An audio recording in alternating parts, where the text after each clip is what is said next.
อย่ามองบ่ได้บ่อย่ามองนะก็มาอย่ามองทุกคนเลยวิได้นี่มากับลูกชายนะพุ่นเลยอยู่โหนงตัวพุ่นเลยนี่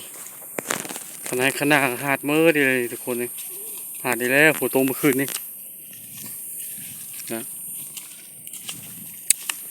ฝนตกแห้งเมื่อคืนนี่มันได้เจอขนาดหาดเลยนี่ทุกคนเขาก็กำลังงามกำลังเขียวงามอยู่เนื้อขนาดก็หาดเอาทุกคนเดี๋ยวสิเฮาบ้านบัดนี้ขี่รถไถเฮาบ้านก็ทุกคนกำลังเฮาบ้านทุกคนเลยตั้งขับรถไถเฮาบ้านเลย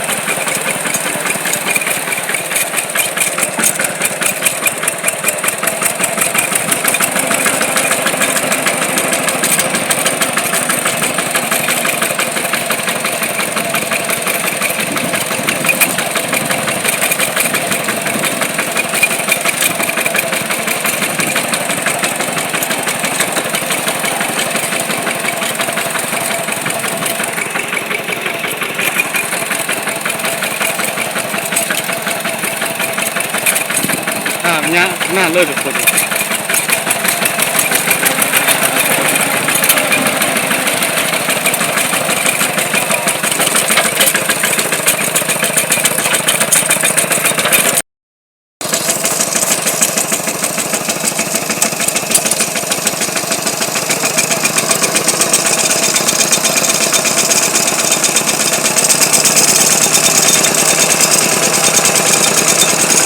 เจอเลข2ขึ้นไปเลย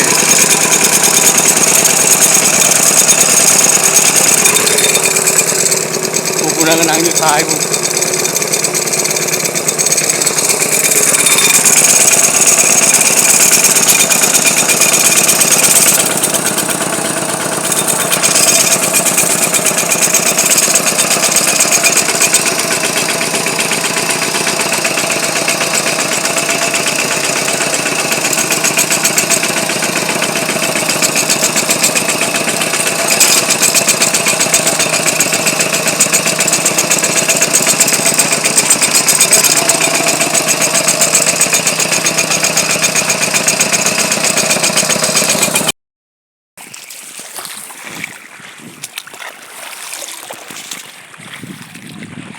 น้ำท่วมอีกแล้ว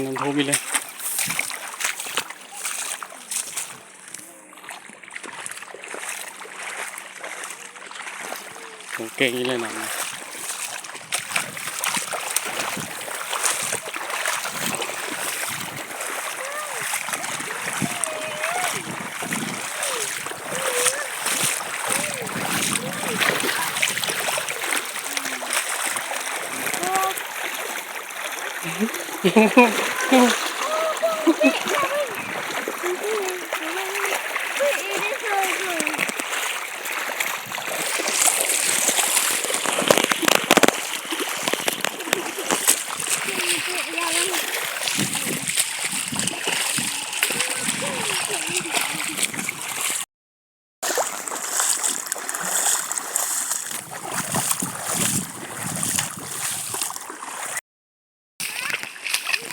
น้ำท่วมอีกแล้วพี่น้องน้ำท่วมอีกแล้วโอ้โหดูก็พูดนะสิ่งน้อยกันไรยกมาอยู่ข้างหน้าเลยทุกคนนี่น้ำมาแห้งมันสิรอดเบิ้ลน้ำมันนี่นะรอดมาเลยโอ้เบิ้งเมตุจะดุ้งเรื่องยางเข้ามาเลยดิ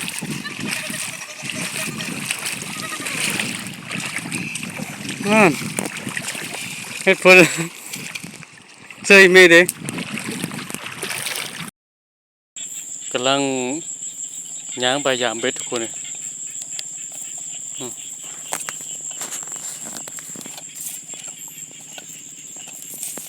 เขาซื้อเบ็ดเว้นบางคำนี่เขาสีไปยามเมื่อทุกคนเลยแล้วก็เอามองไปใส่ผมนี่ทุกคนเอาสีมองไปใส่น้ำนะเบ็ดใส่เบ็ดแต่นะทุกคนฝนตกอีตุกลีนี่จะ จากชิมเนื้อเลยทุกคนเอ้ย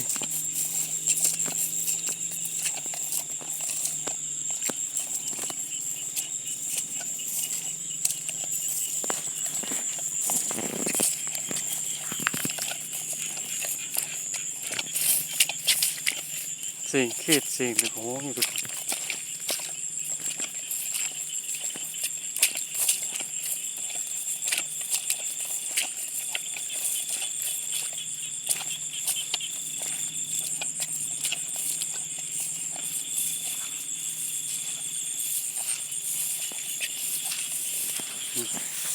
เอาอย่างมึงหนังเลยนี่โอ้โลนทุกคนเอ้ยมีชื่อ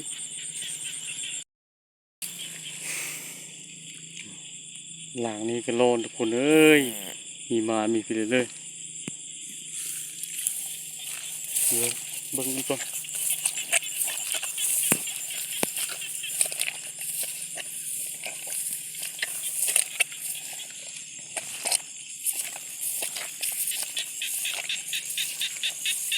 มันเป็นยังฝนมันตกนี่บ่เนาะทุกคนหลังนี้ก็หมู่มาแล้ว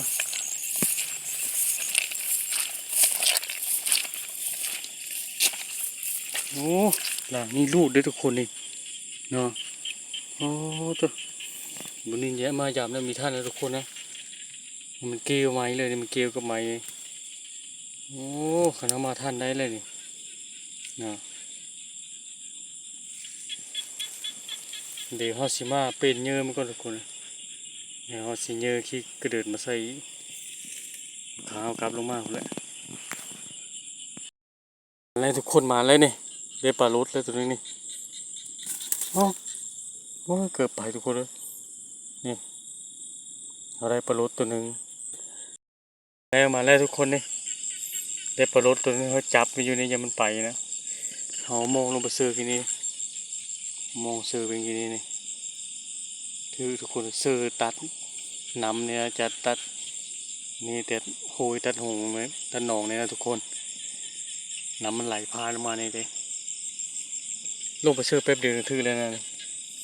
ได้ตัวนึงนี่ทุกคนเลยใหญ่เติบได้เบ็ดเสือยังไม่ทันได้จากตัวทุกคนเลยเฮ้ยฮะก็ได้ปลาลดตัวนึงนี่เสือเบ็ดกะโบถือทุกคนเลยโบมานแล้วมันนี่โบแห้งแล้วโบมานบ่คือไปด่านเด้อทุกคนเด้อเสือก็มีแต่หลังร้อนๆเอามายามกินข้าวแรงแล้วเอามายามเบิ่งเลยเบิ่งแต่ละหลังมันร้อนไปขี้กระเดินเขาไม่ได้คุดมากเลยทุกคนเปล่าแล้วมันนี่มีมานแล้วทุกคนเอ้ยฟังเบิ่งมืออื่นเอาสีมายามเบิ่งมองเบิ่งทุกคนแต่เบิ่งนี่แหละมันสีหมานน้ำมองอยู่แต่ว่าเบ็ดเท่านี่มันมีมานทุกคนกับน้ำมันก็มาในฝนตกอยู่บางแรงนั่นนี่น้ำโหยมันก็เริ่มพื้นนี้เลยนี่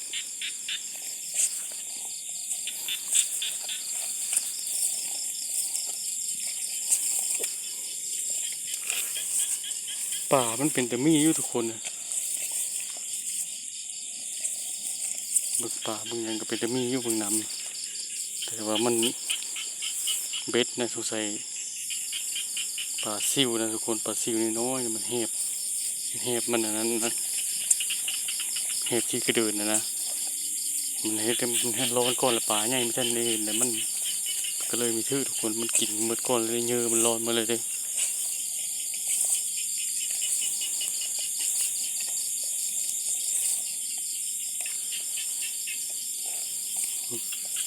มีแต่หลางร้อนทุกคน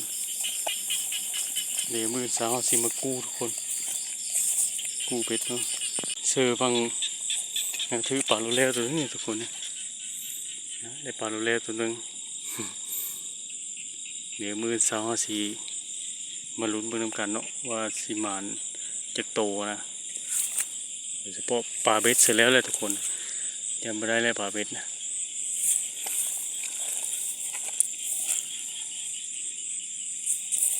ได้ปลามองตัวเดียว มาแต่บ้านกับมันค้ำได้ทุกคนนะมันค้ำในเขาก็เลยมาซื้อเบ็ดเห็นมันมีจักรบนซื้อไปเลยเนี่ยหากมาแต่หน้าแล้วเอามาใส่เบ็ดอยู่หน้าบ้านพี่หน้าบ้านแม่พี่นะทุกคนด่างนี้กระโลน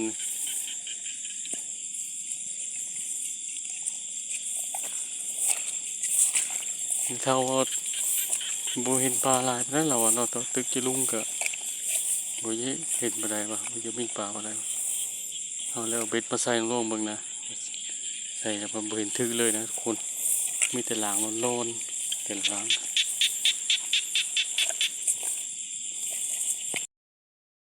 ได้ปลาตัวเดียวทุกคนเอ้ยเนาะ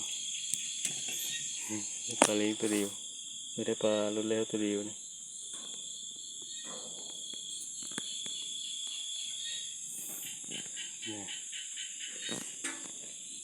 ไก่บ่หรือว่าอย่าไปขายอยู่ตลาดนะ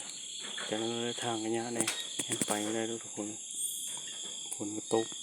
นี่เลยบางคำนี่ก็ตกแห้งเต้อบางคำ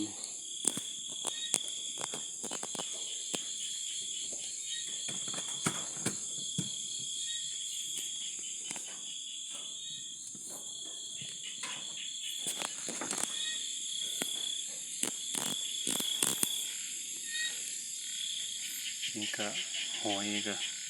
หอยคงไม่เท่ากันนะหรือว่าอย่าไปขายตลาดเนี่ยหลายเตอไปทุกคนเลย3 อย่างหมดเลย2 อย่างกับอีตุ้มนึงนี่เพื่อว่าจะไปเอาไปลงตลาดแล้วนี่ที่โนมาขึ้นเลยทุกคน